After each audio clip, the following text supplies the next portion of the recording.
여러분 안녕하십니까? 우크라이나 전쟁 관련 방송입니다. 지지부진한 우크라이나 반격작전 속에서도 참 믿기 어려운 전쟁 상황도 벌어지고 있습니다. 러시아의 우크라이나 침공이 벌써 1년 20개월이 지났습니다. 10월 20일 우크라이나군 총참모부는 러시아 공격 상황에 대해서 이렇게 발표를 했죠. 러시아군이 아우디오카 포위 작전을 일주일 감행했는데 전과에 대해서 이렇게 말하기를 뭐라고 했느냐면요. 러시아군이 12발의 미사일 발사 60회에 걸친 공습을 했고요. 53회의 대형 포격을 감행하면서 동시에 우리 군대와 여러 전선에서 90번 맞붙었다라고 하면서 10월 20일 아침 대국민 브리핑에서 말했습니다. 총참모부는 계속해서 러시아군은 남서부 미콜라이주 민간 목표물에 로켓 이스칸데르 K를 날렸으며 이란제 자폭 샤헤드 드론 등을 여러 차례 이 지역에 발사했다. 드론 대부분은 우크라이나 방어망에 걸려 격추되었다라고 말했습니다. 대형 및 중형 포격을 포함해서 체르니우주, 수미주, 하르키우주, 루안스크주, 도네츠크주, 자포리자주 및 헤르손주의 우크라이나 통제마을 150여 곳에 이르는 지역이 러시아 포격을 당했다고 밝혔고요. 이런 상황이 계속되는 가운데서도 우크라이나군은 하루 동안 러시아군을 1380명을 죽였다라고 밝혔습니다. 네, 여러분 어떻습니까? 러시아군의 미사일 포격 목표가 군입니까? 아니면 민간인입니까? 평화 시에는 러시아가 우크라이나를 혈통적으로나 역사적으로 같은 뿌리라고 하면서 형제라고도 했습니다. 그러나 지금 러시아군은 어떻습니까? 민간인을 적군으로 생각을 하고 민간 시설을 파괴하고 아무 이유 없는 형제 자매인 민간인들을 죽이고 있습니다. 전선에서는 우크라이나군의 정밀 포격으로 러시아 병사들이 죽어나가고 있습니다. 이들도 따지면 다 형제들이죠. 우크라이나 참모부에 따르면 20일이죠. 지난 24시간 동안 러시아는 아우디우카 공세 중에 900명의 병사를 잃었습니다. 하루에 죽은 병사 수가 900명이라는 이야기입니다. 러시아군이 어느 정도였기에 이렇게 한 지역에서 한꺼번에 많은 인명 피해를 냈을까 도무지 이해가 가지 않습니다. 인간 파도 작전으로 밖에는 이해가 안 되는데요. 네, 아우디우카 여기를 지키려고 또 안간 힘을 씁니다.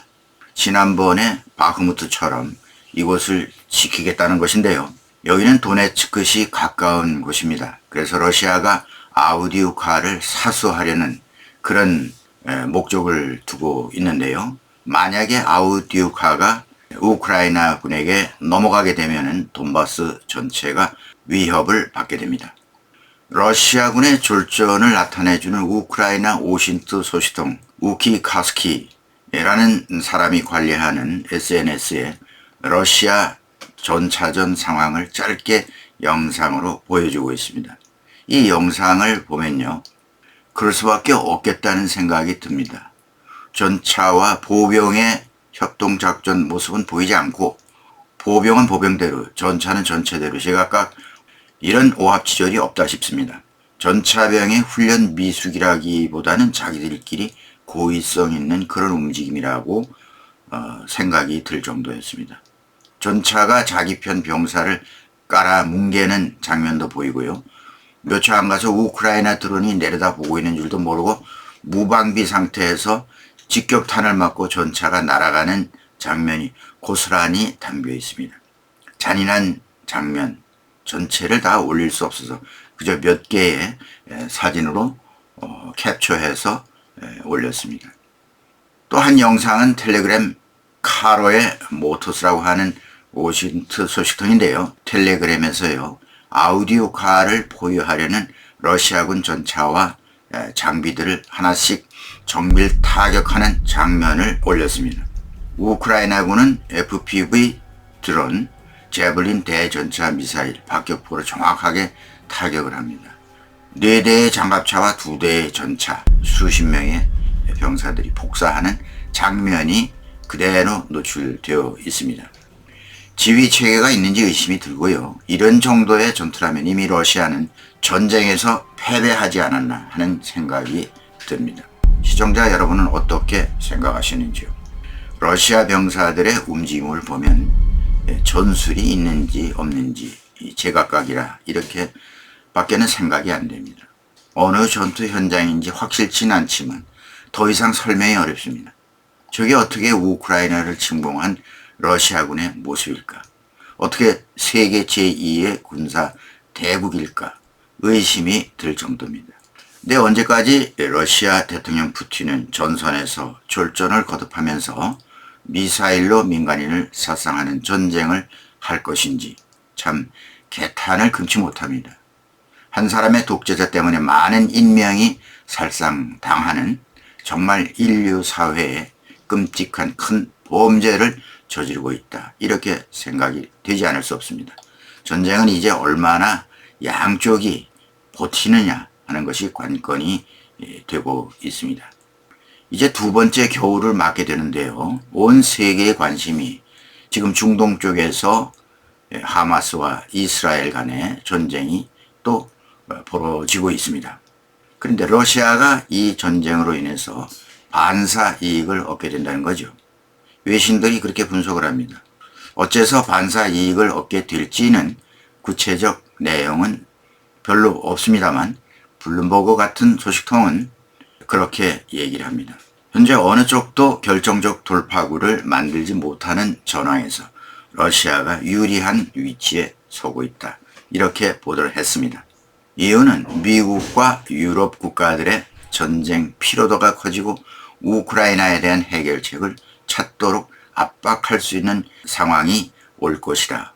푸틴은 이걸 마냥 기다린다 하는 러시아의 의도를 설명하고 있는 그런 정도입니다. 미국 정치권이 최근에 연방정부 셧다운 사태를 모면하기 위해 우크라이나 지원 예산 항목을 뺀 임시 예산안을 처리했다고 하면서 우크라이나의 자금줄이 끊기게 되었다는 그런 전망도 하고 있습니다. 젤렌스키 대통령도 물론 걱정을 하고 있습니다. 그건 그렇다 쳐도 처음부터 서방이 우크라이나를 지원하게 된 근본 취지는 러시아가 벌이고 있는 우크라이나 영토적 야심이 성공한다면 구소련으로부터 독립된 동유럽 나토 국가들이 이어서 다음 침략의 타겟이 될 것이라는, 즉 도미노 현상이 일어난다고 내다보고 있다는 것입니다. 푸틴의 논리는 제정 러시아 표트로 대제 역사를 얘기하면서 자신의 생각이 망상이 아니라는 겁니다. 유럽 사회가 우려하고 있는 이유가 여기에 있습니다. 우크라이나 영토 사수는 동유럽 나토 국가들의 영토 사수와 직결되어 있습니다. 전쟁 피로도도 얘기를 하지만 훨씬 그 이상의 죽고 사는 문제가 달려 있는 것입니다. 그렇기 때문에 우크라이나 전쟁은 실제 서방 세계와 러시아와의 전쟁이 되고 있습니다.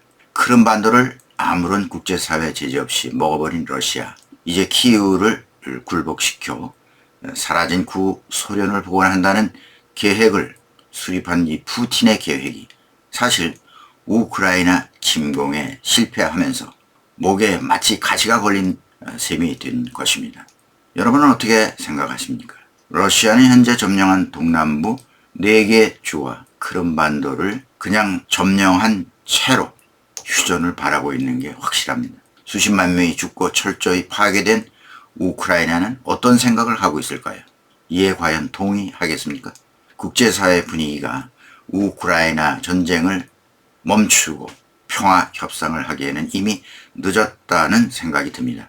우크라이나도 그렇지만 서방이 그 많은 돈을 들여 지원하고 있는 우크라이나 영토에 아무런 소득 없이 서방 세계가 현상 유지 상태에서 아무리 급하게도 평화 협상에 찬성을 할 수 있을지 의문입니다.